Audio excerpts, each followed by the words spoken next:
Kalau mereka menjadi orang yang tidak sukses secara materi, karena mereka gagal dalam mengelola karakter, dalam mengelola spiritual mereka, maka mereka juga tidak akan memiliki daya pengaruh atau berdampak bagi generasi atau orang-orang yang melihatnya sebagai para bapak iman. Nah, karena itu di dalam teologi kemakmuran akan membawa umat kepada satu frustasi karena fakta itu tidak begitu. Tidak ada kesuksesan yang instan, itu tidak ada. Iman itu semuanya tidak pernah dicapai dalam sebuah melakukan potong jalan itu. Oh.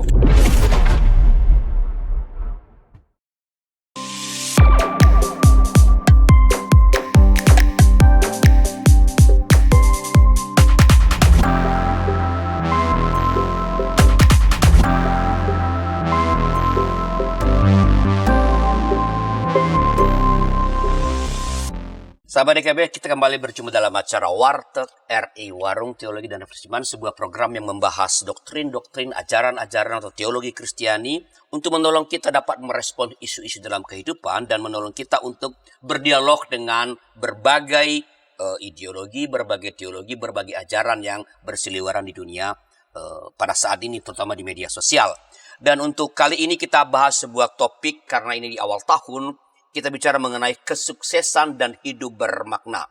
Dan untuk mempercakapkan ini terdatang di studio narasumber kita yang sudah tidak asing bagi Anda. Ya, memang udah lama nggak muncul di sini karena dia terlalu sibuk mengajar di Bandung. Sekarang udah di Jakarta beliau. Dan nanti akan muncul setiap bulan di program ini. Bapak Pendeta Yohanes Bambang Mulyono. Selamat datang kembali Pak Yo. Ya. Apa kabar nih? Bersyukur bisa berjumpa kembali dan juga bagi para sahabat YKB. Jadi sekarang udah di Jakarta ini. Ya, saya di Jakarta. Jadi bisa lebih sering menyapa para sahabat DKB ini ke depan ini. Kami promosikan bahwa sebentar lagi kita juga akan muncul program pendek nanti di YKB Channel dengan nama acaranya Pastor Yo Menjawab. Jadi boleh, terutama Anda anak-anak muda, kalau ada pertanyaan tentang iman Kristen atau tentang kehidupan, silakan kirim ke kami ya, ke nomor 08181891, tapi nanti Pak Yo akan memberikan jawaban ringkas tetapi clear, jelas berbasis pada Alkitab dan tentu teologi Kristen. Pak Yo, kita bicara mengenai kesuksesan dan hidup bermakna. Mungkin kita mulai dari definisi. Apa sih yang dimaksudkan atau pengertian dari kesuksesan ini, Pak Yo? Kalau kita melihat apa sih yang dimaksudkan orang sukses, biasanya orang yang berhasil mencapai sesuatu. Dan pencapaian sesuatu itu dimulai dari sebuah kerja keras, dari sebuah ketekunan, dan dia menghasilkan sesuatu yang optimal. Dan yang optimal itu umumnya mampu memberikan dampak secara sosial bagi banyak orang. Jadi kesuksesan itu apakah itu berarti sesuatu yang harus bersifat material? Kesuksesan tentunya ada unsur materi. Tetapi materi itu terbentuk oleh karena sebuah kemampuan olah batin, di mana seseorang olah batin di sini bukan kebatinan, tetapi olah batin di sini adalah kemampuan untuk membangun dan membentuk karakter yang mendukung sehingga materi itu menjadi sebuah tanda atau sebagai satu manifestasi dari hasil mentalitas seseorang yang mampu mengolahnya menjadi sebuah karakter. Nah, karena itu kesuksesan berkaitan dengan karakter. Tapi kan ada orang-orang yang berpandangan bahwa kesuksesan itu diukur dari hal-hal yang tampak seperti misalnya jabatannya tinggi, pangkatnya tinggi, atau dia punya harta kekayaan yang banyak. Itu apakah pengertian itu juga orang bilang sukses? Apakah pengertian seperti ini memang sama dengan yang dimaksudkan dengan sukses dalam pandangan iman Kristen? Ya, tentunya mereka adalah orang-orang sukses. Karena untuk ke sana mereka tentunya membutuhkan sebuah upaya yang sangat panjang dan tentunya dengan effort yang tinggi. Tetapi ketika itu dijadikan sebagai alat ukur untuk mengukur namanya kesuksesan, tentunya itu merupakan sebuah cara ukuran yang masih sifatnya dangkal. Karena kesuksesan sifatnya harus ada long term-nya. Pertanyaan saya adalah mereka yang sudah menduduki satu jabatan ataukah mereka yang memiliki suatu properti ataupun harta milik, apakah itu dijamin long term? Nah, itu pertanyaannya. Bahwa kesuksesan itu harusnya merupakan sebuah long term sampai kita itu berakhir saat kita dipanggil Tuhan alias ketika kita wafat atau kita meninggal. Jadi apakah pada prinsipnya sebenarnya kesuksesan material itu bertentangan atau tidak dengan kehendak Allah? Kesuksesan material dalam arti tertentu sangat sulit kalau ini ditempatkan tanpa kis ya. Nah, ini kan saya khawatirnya bahwa kita nanti mudah menghakimi orang kalau saya mengatakan kesuksesan material itu bukan menjadi ukuran, lalu orang dengan mudah juga memberikan penilaian. Nah, itu harusnya ditempatkan dalam sebuah konteks. Ya, konteks itulah yang memberikan pemaknaan apakah kesuksesan material dia itu merupakan sesuatu yang bermakna atau tidak. Bermakna atau tidak. Nah, itu poin. Ada what is the meaning dengan kekayaan itu, dengan kesuksesan itu. Kalau begitu Kalau begitu, apa sih ukuran kesuksesan dalam perspektif iman Kristen?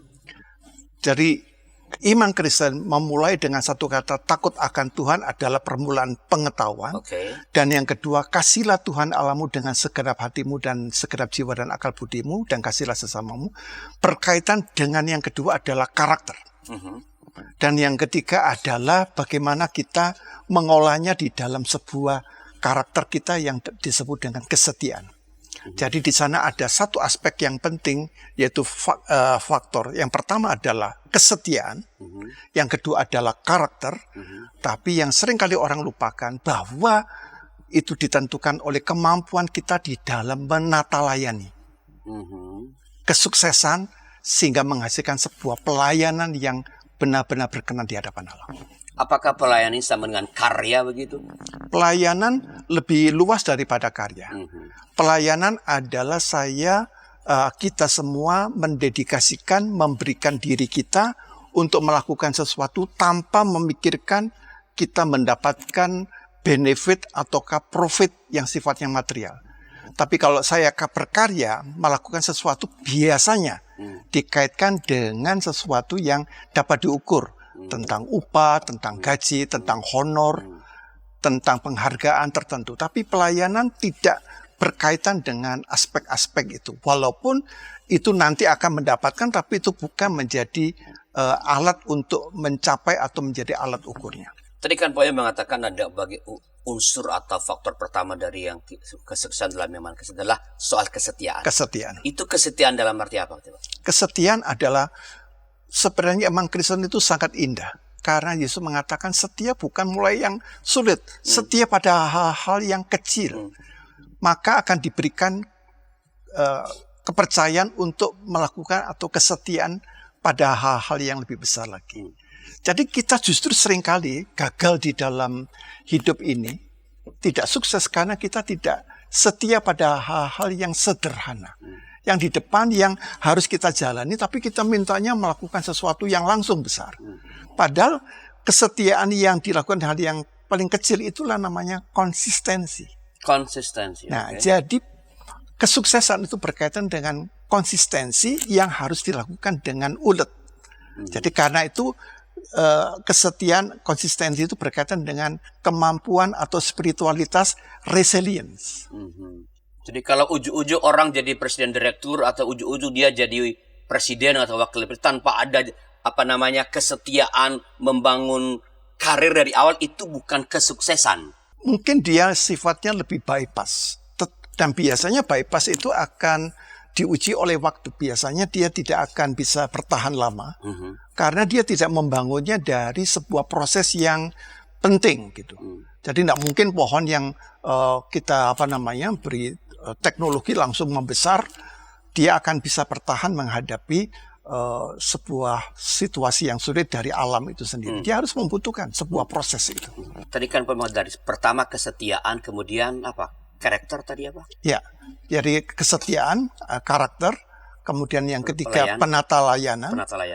Lalu yang keempat adalah pelayanan. Sebenarnya kelima itu ada namanya ketergantungan dengan Allah.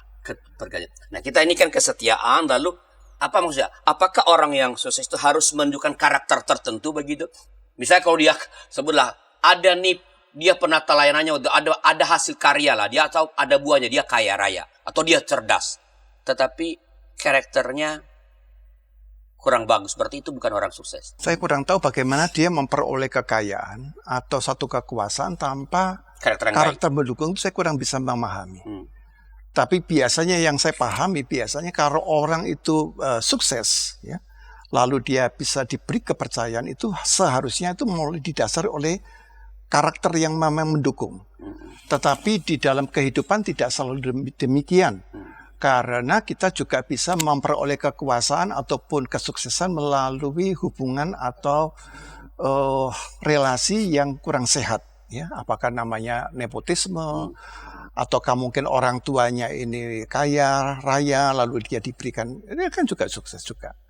Ya, anak-anak konglomerat dia otomatis menjadi anak-anak yang kaya. Tetapi apakah dia bisa mempertahankan dan mengembangkan, bukan mempertahankan, mengembangkan kesuksesan kekayaan orang tuanya nanti dulu. Nah, jadi pertama itu tadi kan kesetiaan, keuletan, konsistensi.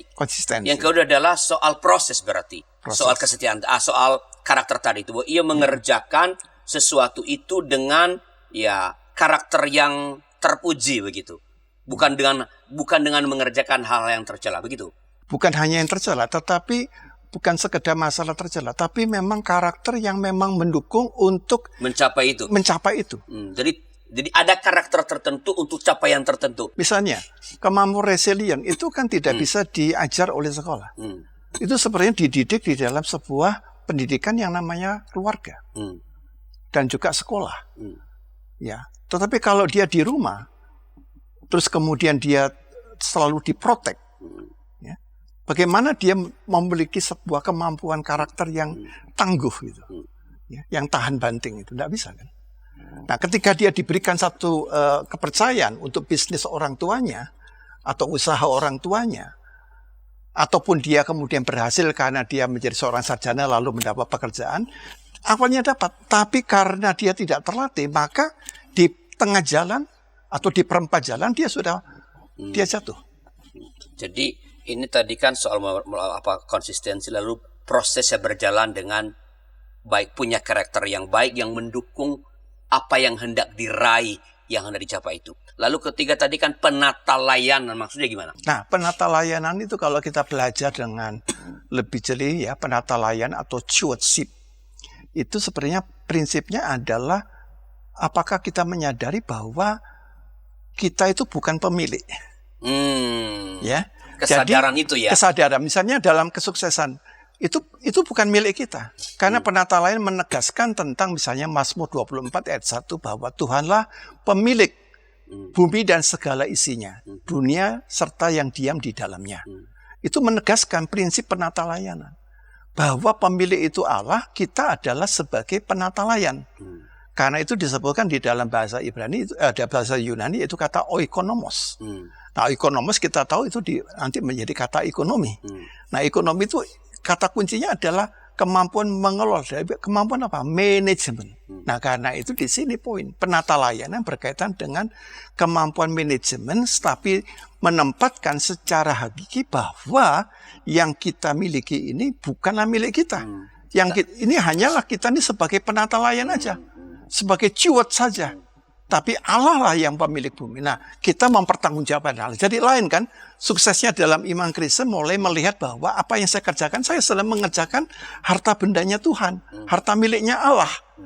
Sehingga saya melakukannya dengan, tadi saya katakan, dengan kesetiaan, dengan karakter tadi. Jadi kesadaran bahwa ya saya mengerjakan ini, tapi yang hasil apa yang saya capai pun sebenarnya bukan milik saya. Benar. Ya, ini karena pekerjaan Allah. Betul. Jadi aspek itu harus ada dalam memandang sesuatu itu apakah ya sukses secara Kristen. Lalu tadi pelayanan.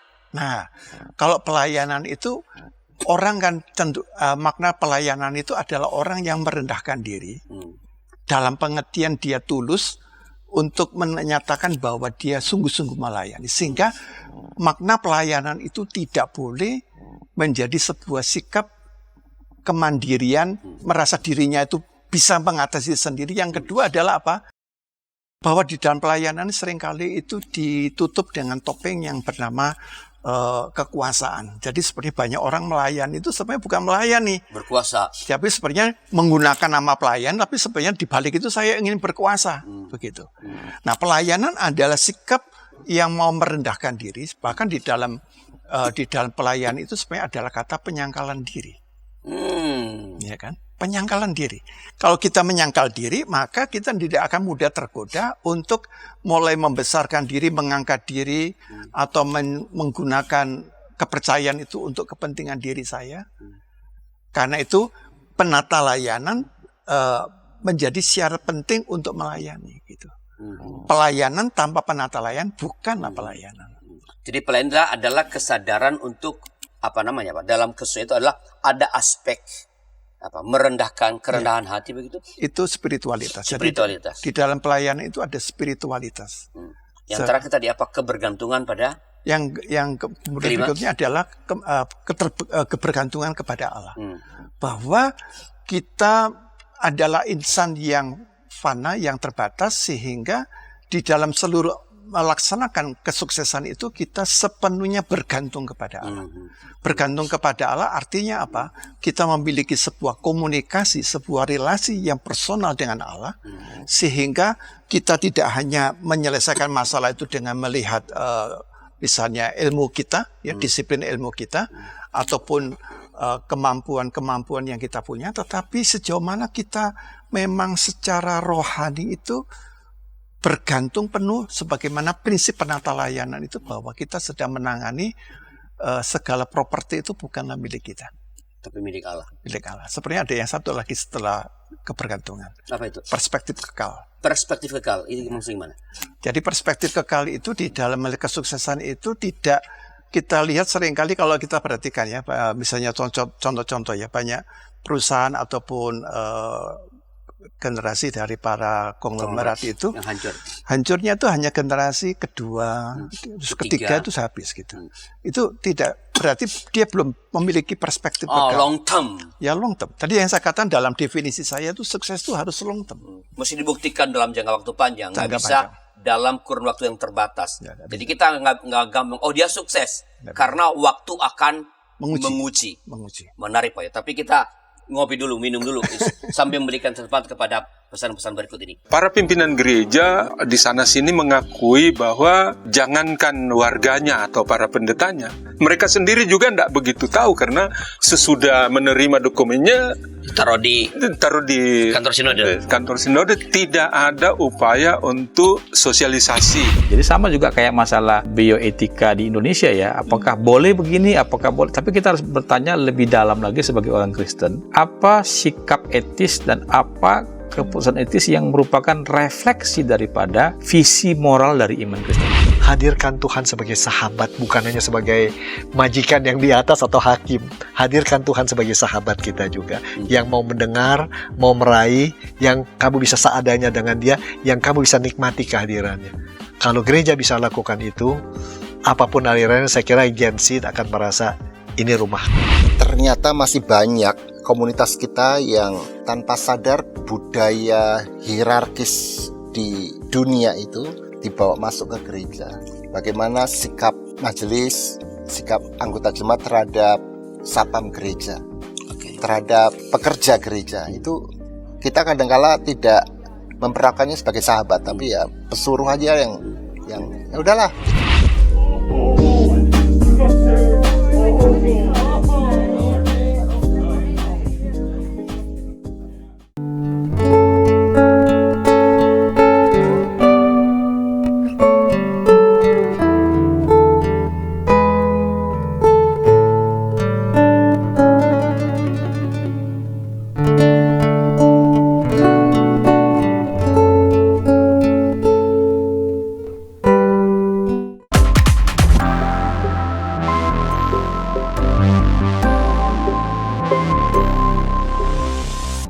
Masih dalam acara Warteg RI Warung Teologi dan Refleksi Iman, bersama saya Arianus sebagai penjaga warung, dan tamu kita atau narasumber kita Bapak Pendeta Yohanes Bambang Mulyono. Kita bicara tentang ya kesuksesan dan hidup bermakna. Pak Yo tadi udah menjelaskan itu ada aspek atau faktor-faktor atau sebuah ukuran-ukuran seseorang atau sesuatu itu kita katakan sukses. Nah sekarang Pak Yo kita ingin masuk pada lebih dalam tentang pemahaman iman Kristiani. Apakah ada contoh dalam Alkitab tentang orang-orang sukses yang mencerminkanlah entah keseluruhan atau sebagian dari faktor atau aspek-aspek yang tadi Pak Yo telah jelaskan? Jadi biasanya yang dapat menjadi contoh yang bisa diterima baik oleh orang Kristen atau orang Islam dan orang Yudaisme adalah Abraham. Ya, jadi Abraham adalah orang yang sukses. Ya. Demikian pula Daud, Salomo, Yusuf, itu adalah tokoh-tokoh yang dianggap sebagai orang-orang sukses. Begitu.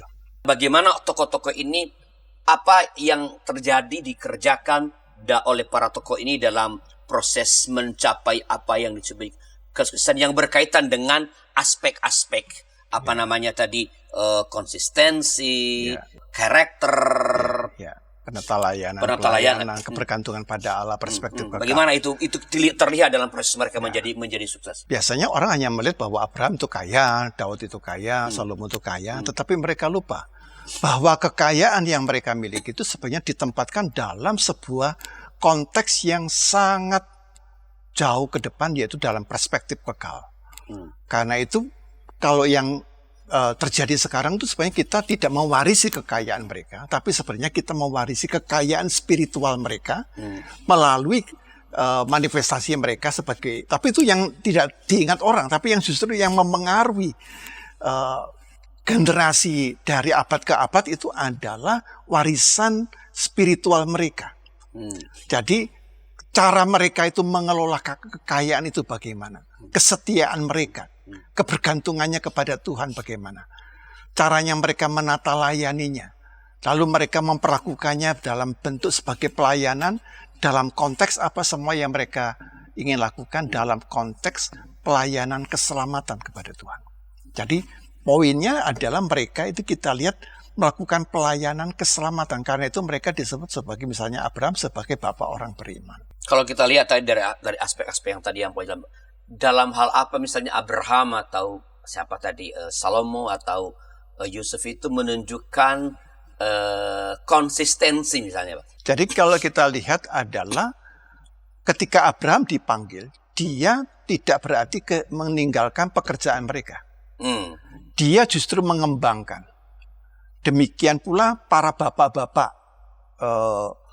iman, ya, apakah itu Abraham, Ishak, dan Yakub itu senantiasa mengkaitkan iman mereka kepada Tuhan itu dalam bentuk tanggung jawab yang konkret sehingga usaha atau bisnis mereka itu berkembang dan mereka akhirnya bisa menjadi berkat. Kalau mereka menjadi orang yang tidak sukses secara materi karena mereka gagal dalam mengelola karakter, dalam mengelola spiritual mereka, maka mereka juga tidak akan memiliki daya pengaruh atau berdampak bagi generasi atau orang-orang yang melihatnya sebagai para bapak iman itu. Dari sudut karakter lebih jelas ya. Tadi kan ada aspek karakter dari kesuksesan itu. Dan Yusuf gimana? Atau Abraham? Yang bapak tangannya yang mana? Yang Abraham atau yang Yusuf? Mana saja.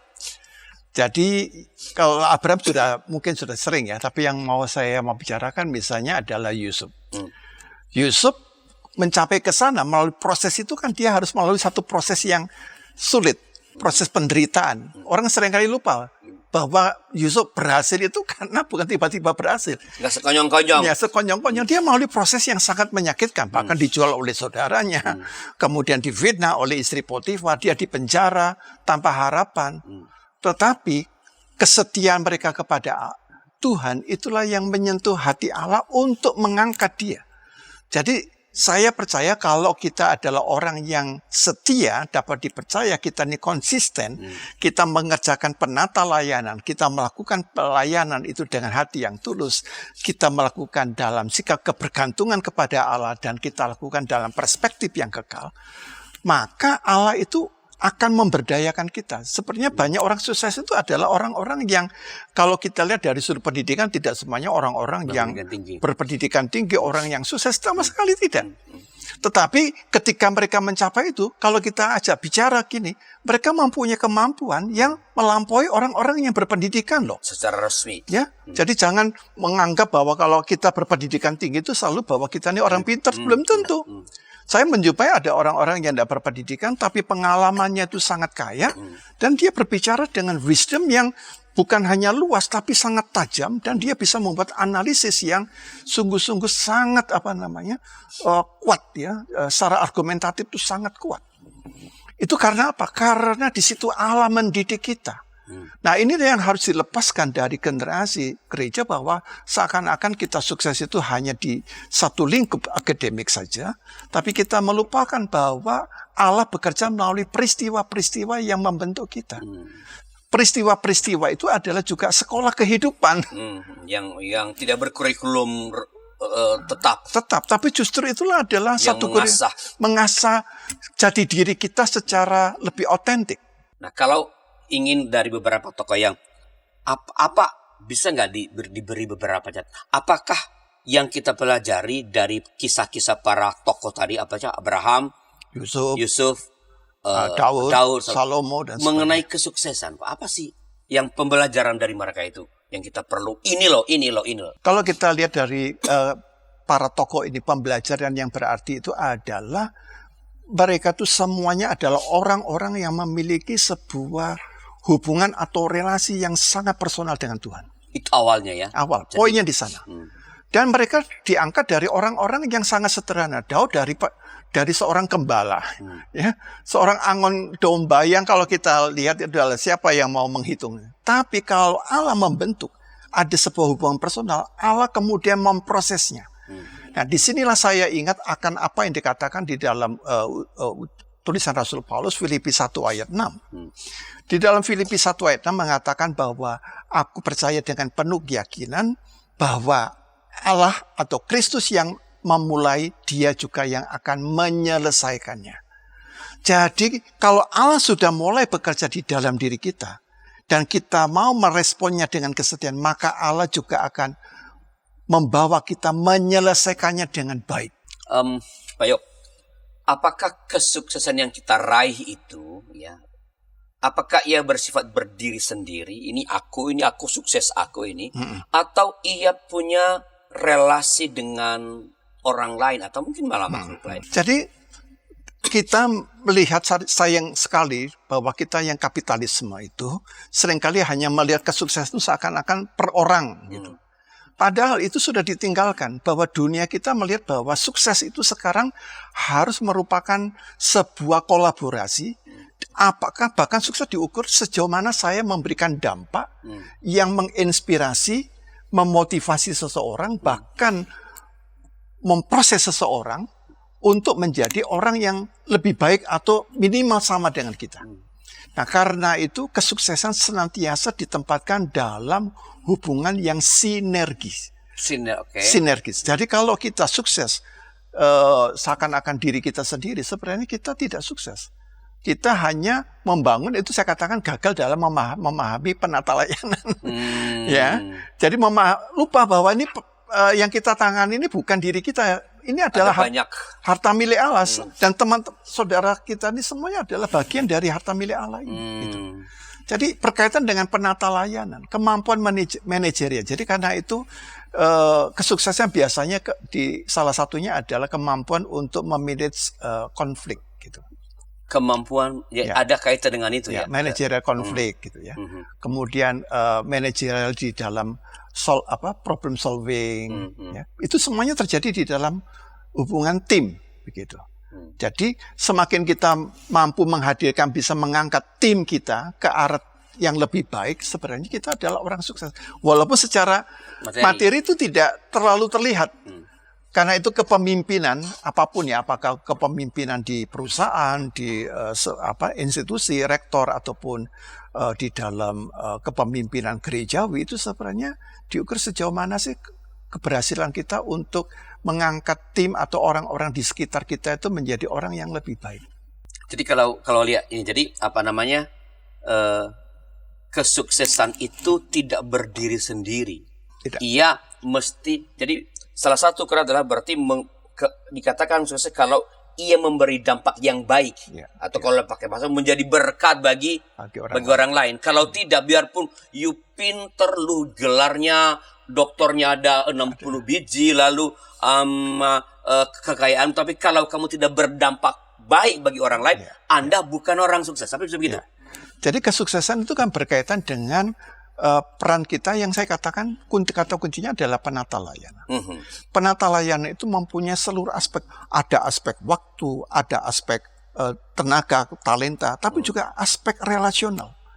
Ya, itu adalah aspek-aspek yang sangat dibutuhkan karena tanpa kemampuan penata layanan yang benar, maka akan menghasilkan pelayanan juga walaupun kelihatannya itu di gereja yang sangat disukai banyak, tapi dia tidak memberi dampak.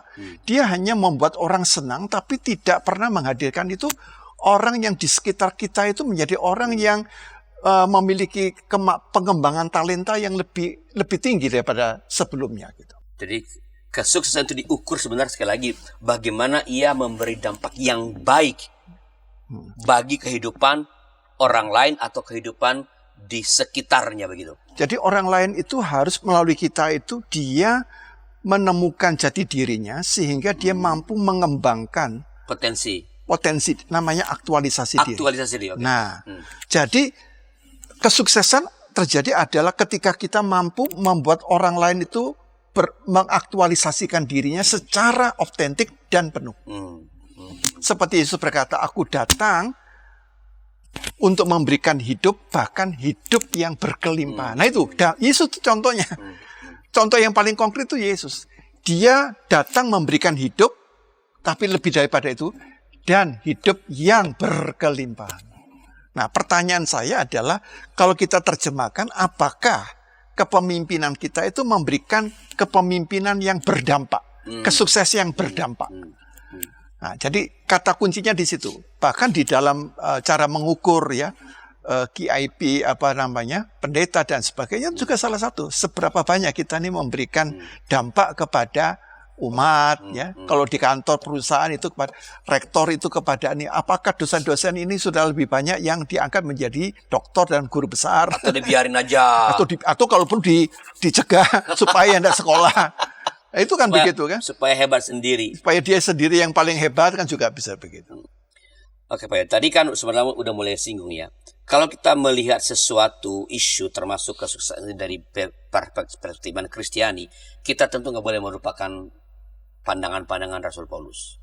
Ya, tadi Pak P udah mulai. Apakah Rasul Paulus memberikan pengajaran tentang kesuksesan setelah beberapa informasi berikut ini? Para pimpinan gereja di sana-sini mengakui bahwa jangankan warganya atau para pendetanya, mereka sendiri juga tidak begitu tahu karena sesudah menerima dokumennya taruh di kantor sinode tidak ada upaya untuk sosialisasi. Jadi sama juga kayak masalah bioetika di Indonesia ya, apakah boleh begini, apakah boleh, tapi kita harus bertanya lebih dalam lagi sebagai orang Kristen, apa sikap etis dan apa keputusan etis yang merupakan refleksi daripada visi moral dari iman Kristen.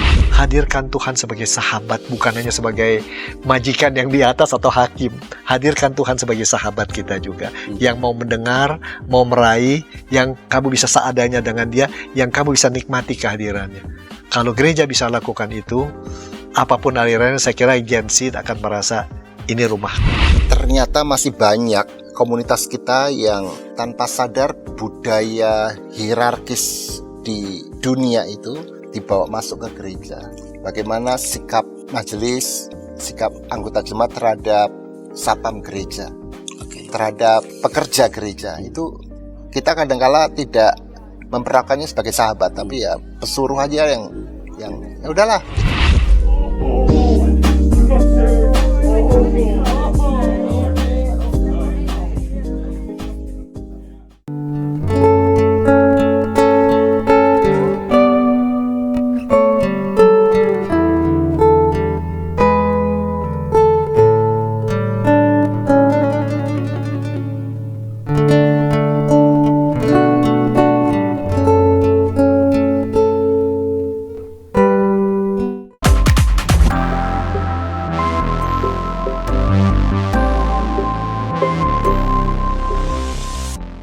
kasih masih bersama kami dalam acara Warteg RI Warung Teologi dan Revolusi Iman bersama saya Arliano sebagai penjaga warung dan Pak Yohanes Pembamulyono pendeta sebagai narasumber.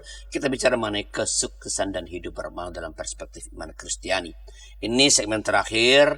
Kalau ada komentar Anda silakan tulis di kolom komentar. Nanti Pak Pendeta Yo akan merespon kalau ada pertanyaan atau catatan-catatan. Pak Yo, tadi kan saya mengatakan bahwa kita kalau bicara apapun dalam perspektif iman Kristen mesti tidak boleh melupakan Paulus karena seorang yang menulis cukup banyak dalam Perjanjian Baru. Nah, apakah Rasul Paulus memberi pengajaran tentang kesuksesan? Ya, itu kalau kita lihat misalnya Rasul Paulus ada satu ayat yang terkenal, Kolose pasal 3 ayat 23. Segala sesuatu yang kamu lakukan, lakukanlah dengan segenap hatimu, seperti untuk Tuhan dan bukan untuk manusia.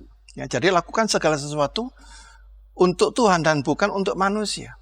Dan kalau itu ditempatkan dalam perspektif itu Tuhan, itu akan membawa dampak psikologis dan spiritual yang sangat besar. Ya. Jadi contoh pembandingnya, dulu Eropa sebelum abad 16, itu juga adalah orang Kristen. Tapi Eropa berbeda setelah abad 16. Karena apa? Oleh karena Martin Luther berhasil menggugah hati orang Eropa dengan satu kata, bahwa Anda adalah imam Allah, dengan kata imamat am. Jadi ketika seseorang itu dikaitkan dengan imamat am, 1 Petrus 2 ayat 9, ya, kamulah bangsa yang terpilih, imamat yang rajani, bangsa yang kudus, umat kepunyaan Allah. Lalu setiap umat itu diberi sebutan sebagai imam, maka ketika dia mengerjakan sebagai imam, maka hasilnya menjadi lain. Pekerjaan yang orang yang sama. Maka dari profesi itulah kemudian berkembang menjadi pola kerja yang namanya profesional. Jadi segala sesuatu yang dilakukan untuk Tuhan itu akan menghasilkan sebuah kerja yang profesional. Dan yang profesional itu akan membawa kita kepada kesuksesan yang optimal dan otentik. Bagaimanapun Pak Yo, kan orang paling gampang melihat sukses apa enggak. Sukses dari jumlah materi yang dimiliki. Mau nggak mau orang kan ini orang kaya, sukses itu orang sukses. Kalau ketemu orang miskin, saudara nggak bilang itu orang sukses. Yang dibilang sukses adalah orang yang kaya. Ya. Nah, bagaimana gereja seharusnya merespons anggota jemaat yang memang sukses secara materi? Ya. Nah, saya kira banyak di antara kita yang melupakan aspek ini. Bahwa kita seringkali berbicara tentang orang-orang miskin, orang-orang yang perlu diberdayakan, itu semuanya oke, harus kita kerjakan. Tetapi kita lupa bahwa anggota jemaat itu beragam dan ada sebagian di antara mereka adalah orang-orang yang sukses secara materi. Lalu apa yang harus kita lakukan? Nah, dalam hal ini seringkali kalau ada orang kaya, yaitu kita hanya meminta dananya atau jadi donatur. Ya, dia jadi donatur saja begitu. Padahal mereka sebenarnya mereka juga membutuhkan sebuah aspek yang sangat penting, yaitu aktualisasi diri yang tidak ada kaitannya dengan materi. Misalnya aktualisasi diri mereka menjadi lebih luas, lebih holistik dalam kaitannya dalam peran yang berkaitan dengan relasi yang tidak dibatasi pada unsur transaksional, ya. Nah, seringkali kalau mereka bekerja itu kan semuanya transaksional. Tapi di gereja mereka meminta bukan transaksional, tapi sebuah namanya relasional. Jadi transaksional ini karena itu di dalam dunia kerja mereka, tapi nggak mau ya. Itu memang harus dilakukan. Tapi ketika di gereja, janganlah yang transaksional itu dibawa gitu. Seharusnya mereka dibawa di dalam sebuah hubungan yang relasional. Biasanya mereka itu senang kalau kemudian diajak untuk belajar tentang kehidupan masyarakat tertentu yang sedang dalam kemiskinan. Bukan dana yang dibutuhkan, tapi caranya bagaimana supaya mereka ini menjadi komunitas yang bisa diberdayakan. Jadi secara mindset, biasanya problemnya itu adalah masalah mindset.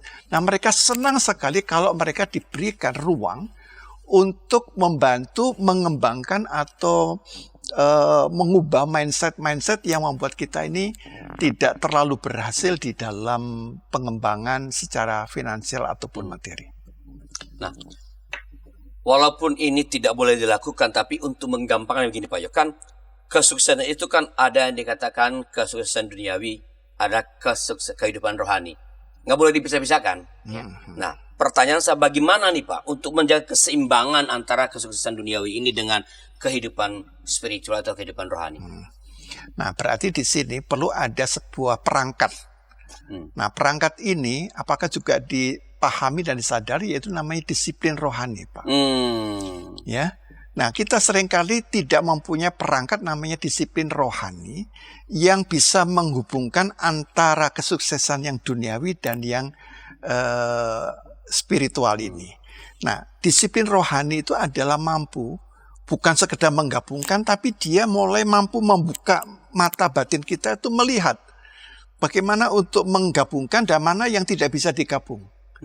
Nah, jadi dalam hal ini disiplin rohani membuat mata rohani kita menjadi lebih tajam, lebih bijaksana, sehingga kita juga tidak gampang-gampang takabur untuk menyamakan atau menggabungkan atau memisahkan, tapi tahu membuat sebuah daya kreatif yang lebih seimbang tadi.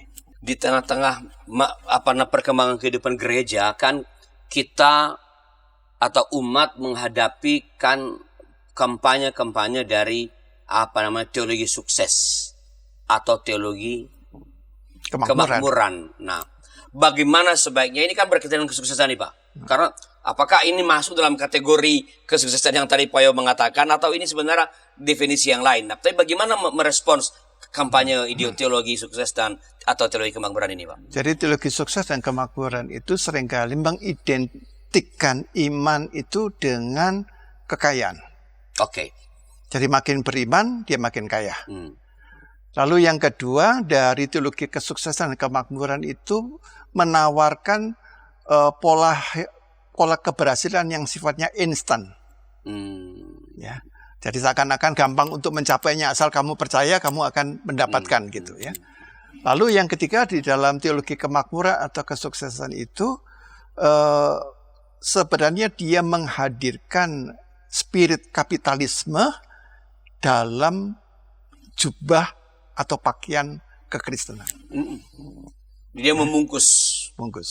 Jadi sebenarnya itu spiritnya itu kapitalisme. Ya. Really? Ya, ya betul gitu. Tapi kalau itu kan kelihatan kan terlalu duniawi. Jadi supaya ini tidak duniawi, yang juga bisa diterima, diberikan sebuah pakaian ya yang menarik ya. Jubah itu adalah jubahnya orang Kristen gitu. Ya, jadi jubah kekristenan begitu. Nah, karena itu di dalam teologi kemakmuran akan membawa umat kepada satu frustasi karena fakta itu tidak begitu. Tidak ada kesuksesan yang instan, itu tidak ada. Iman itu semuanya tidak pernah dicapai dalam sebuah kita melakukan potong jalan itu. Ya, kita tidak bisa pakai potong kompas gitu, tidak bisa. Dan kalau kita mau melihat justru Yesus loh ya, sepanjang hidupnya sampai dia berkata, serigala mempunyai liang dan burung mempunyai sarang ya, tetapi anak manusia tidak mempunyai tempat untuk meletakkan kepalanya loh. Ini anak Allah loh ya. Jadi kalau mau dikatakan bahwa makin beriman orang itu makin kaya, ya cobalah lihat dalam diri Yesus. Cobalah lihat juga dalam kehidupan para rasul. Para rasul menghayati kekristenan itu begini. Justru kekristenan itu bukan membenci kekayaan, tapi menampilkan kesederhanaan, simplicity of life.